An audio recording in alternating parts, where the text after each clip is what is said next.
Le apparizioni di Umbe. Le vicende che stiamo per raccontarvi hanno come protagonista Felisa Sistiaga, una veggente spagnola nata nel 1908. Fu proprio lei, una donna molto umile che nel lontano 1941 iniziò a vedere la Madonna in una località chiamata Umbe che si trova a soli 15 km da Bilbao. Il luogo in cui la Madonna è apparsa si trova vicino ad un pozzo con l'acqua benedetta dalla Vergine dove i malati e i sani devono lavarsi il viso e i piedi, come disse la signora alla veggente. A pochi metri di distanza c'è un sentiero lungo il quale la Vergine camminava a piedi nudi e che termina davanti alla casa. Le apparizioni si protrassero fino al 1989. Le prime apparizioni avvennero proprio nel focolare domestico. Vediamo nel dettaglio cosa successe. Il 25 marzo del 1941, Felisa Sistiaga si trovava in casa, aspettando il ritorno di suo marito, insieme ai suoi 3 bambini di 6, 4 e 7 mesi. Era mezzanotte e aveva terminato tutti i suoi compiti domestici. Faceva freddo e per scaldarsi, si mise seduta in cucina vicino alla stufa a legna mentre osservava il buio fuori dalla finestra. In quel momento fu sorpresa da una luminosa apparizione che scendeva dal cielo e si posava proprio davanti alla finestra. Questa visione la spaventò profondamente, perché non sapeva da dove provenisse. Felisa notò un'ombra scura avvolta da una luce chiara scendere dal cielo, ma non riuscì a distinguere alcuna forma umana. Poco dopo, la luce sparì misteriosamente. Subito dopo questa strana esperienza, qualcuno bussò alla porta di casa. Felisa si affrettò ad aprire, pensando che fosse suo marito, ma non vide nessuno. Per la seconda volta, qualcuno bussò alla porta, ma ancora una volta, non riuscì ad individuare nessun visitatore. Questa situazione la lasciò ancora più spaventata, e decise di non chiudere la porta, andandosi a sedere di nuovo per cercare di comprendere cosa stesse accadendo. Improvvisamente, Felisa vide la Vergine Maria vestita di nero con un lungo velo sulle spalle, inginocchiata su una sedia tra 2 candelabri accesi, tenendo un libro che cominciò a leggere. Il volto della figura era bello, con lineamenti perfetti, pelle olivastra, occhi azzurri intensi, sguardo luminoso e un sorriso molto espressivo. La figura, apparentemente di età tra i 18 ed i 20 anni, non era alta, aveva mani sottili e piedi nudi, reggeva un rosario e indossava una corona di stelle luminosa. Felisa, commossa, chiese alla Vergine di portarla con sé, ma lei se ne andò in silenzio. Poco dopo, il marito di Felisa tornò e lei, sconvolta, gli raccontò l'esperienza. Nei giorni successivi, udirono rumori spaventosi, come se qualcuno si rotolasse nella casa, ma questi cessavano alla luce e riapparivano al buio, creando molta paura.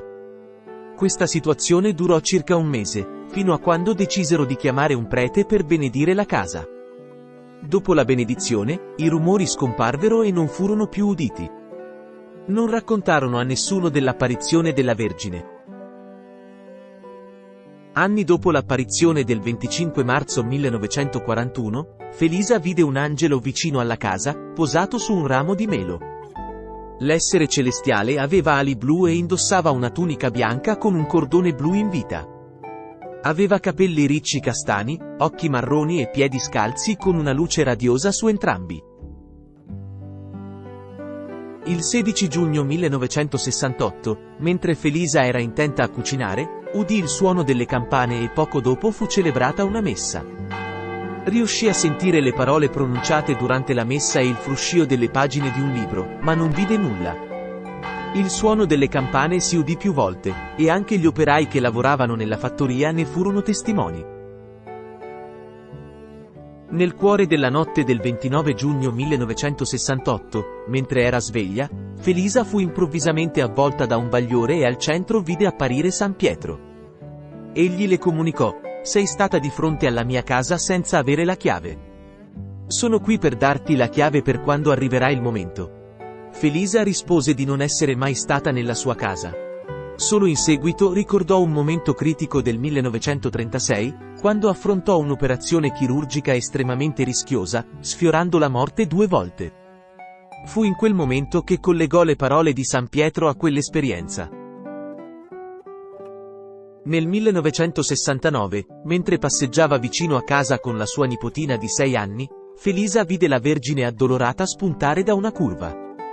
Nonostante le sue domande, la figura non rispose e sparì. L'anno successivo ci furono altre 2 apparizioni, una alle 4 del pomeriggio in chiesa, quando il parroco accese le candele, e un'altra nella casa della veggente verso l'1 di notte. Felisa era insieme al marito e videro la Vergine che usciva dalla cucina tenendo per mano l'angelo. In quel frangente udirono anche i rintocchi delle campane, voci e passi. Le apparizioni durarono fino alle 7 del mattino. Dal 1970 fino al 1988 la Vergine addolorata lasciò dei messaggi a Felisa, alcuni dei quali hanno carattere profetico e di avvertimento. Alcuni messaggi del 1970. Il 12 febbraio la Vergine disse: "Tutto quello che ti ho detto si realizzerà e potrai raccontare tutto a chi vuoi." 27 marzo. Vengo con il messaggio per la pace nel mondo. 14 luglio. Esaudite il mio desiderio sulla terra e farò il vostro in cielo. Porterò via le vostre lacrime. Il 24 dicembre del 1970 la Vergine fece vedere a Felisa l'inferno e disse: "Questo non è per voi. Per i sacerdoti che danno le spalle al Signore, diventino supplicanti di misericordia al regno di Dio. Altrimenti il Signore non scenderà nel suo calice. Che catastrofi avverranno? Se ciò non si realizza, saranno condannati all'inferno." 27 febbraio 1971.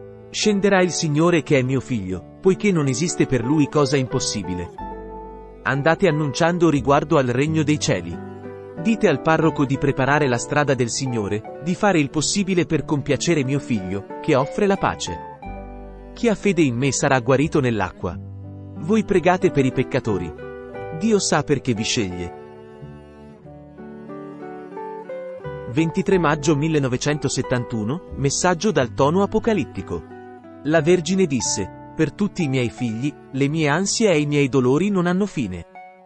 Grandi mancanze di fede sulla terra porteranno la loro miseria. Se non verrà prestata particolare attenzione dal giovedì al venerdì santo, entro 30 anni, all'inizio del secolo, si formerà una nebbia che non vi vedrete l'un l'altro. Nessuna luce vi sarà utile. Durerà tutto il tempo necessario. I giusti e i degni non soffriranno. Tutti i miei figli dovranno chiedere perdono a Dio. Questo è un avvertimento di castigo.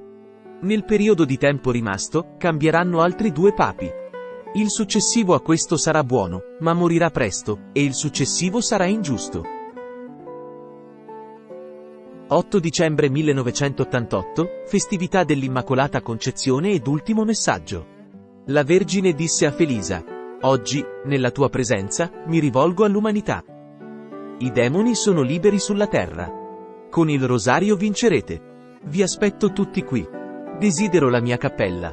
Non scoraggiatevi. Siete protetti." Felisa vide la Vergine accompagnata da 2 pellegrini di Umbe già deceduti, un sacerdote, che era stato suo confessore, che le disse: "Dio e la Vergine non hanno tanta fretta come si ha sulla terra." Felisa baciò la sua mano e lui le diede la benedizione. Anche il laico parlò a Felisa: "Dove non ci sono sofferenze. Senza meritarlo, con le vostre preghiere, sono in cielo." Il 2 maggio 1989 Felisa ebbe le ultime 2 visioni. Nella prima, ho visto Cristo alla destra del sole, il cui sfondo era di un blu intenso. Con la sua mano destra indicava tutto ciò che aveva sopportato per la nostra redenzione. Indossava una lunga tunica bianca. Era alto, dalle fattezze perfette. Aveva i capelli lunghi fino alla schiena. Alla sua destra, ho visto sacerdoti che erano nel purgatorio. Soffrivano una grande angoscia. Nella seconda, accanto a Cristo c'era la Madonna che così disse: "Prega per i sacerdoti, perché sono molti quelli che sputano sul volto del mio divino figlio." Felisa Sistiaga morì il 10 febbraio 1990. Le grazie che la Vergine pura dolorosa ha concesso sono centinaia e sono tutte documentate e testimoniate. Ancora oggi, migliaia di pellegrini si dirigono ad Umbe per trovare guarigione dalle malattie, anche le più gravi, bagnandosi con l'acqua del pozzo. La casa è diventata un vero e proprio santuario, meta di numerosi pellegrinaggi. Nonostante le oltre 400 guarigioni, le apparizioni non sono state riconosciute come autentiche dalla Chiesa, così come accade anche a Medjugorje. Ci si potrebbe quasi chiedere: cosa importa se le apparizioni non sono approvate, quando c'è la possibilità di guarire da malattie anche gravi?